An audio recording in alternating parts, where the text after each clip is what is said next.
officials, they're denying completely. ইরানের কর্মকর্তারা স্পষ্টভাবে বলছেন তারা কোনো যুদ্ধবিরতির অনুরোধ করেননি। এটা তারা পুরোপুরি অস্বীকার করছেন। আজকের মধ্যে একমাত্র যে বিষয়টি কিছুটা প্রাসঙ্গিক মনে হয়েছে তা হল ইউরোপীয় কাউন্সিলের প্রধানের সঙ্গে ইরানের প্রেসিডেন্ট মাসুদ পেজেশকিয়ানের ফোনালাপ। সেখানে তিনি বলেছেন, আমরা এই যুদ্ধ শেষ করতে দৃঢ়প্রতিজ্ঞ, তবে এটি এমনভাবে শেষ করতে হবে যাতে ভবিষ্যতে আর কোনো আগ্রাসন না ঘটে এবং সেজন্য প্রয়োজনীয় নিশ্চয়তা থাকতে হবে। এটাই মূলত যুদ্ধ শেষ করার ধারণার কাছাকাছি। কিন্তু এটা কোনোভাবেই সরাসরি যুদ্ধবিরতির অনুরোধ নয়, বরং তারা জোর দিচ্ছে যুদ্ধ এমনভাবে শেষ করতে হবে যাতে ভবিষ্যতে আবার শুরু না হয়।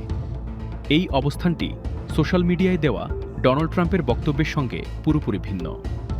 এখানে ইরানের কর্মকর্তারা বারবারই বলছেন তারা যুদ্ধবিরতি চান না। গতকাল দেশটির পররাষ্ট্রমন্ত্রীও বলেছেন তারা শুধু যুদ্ধ থামাতে চান না, তারা পুরোপুরি এবং স্থায়ীভাবে এই সংঘাতের অবসান চান।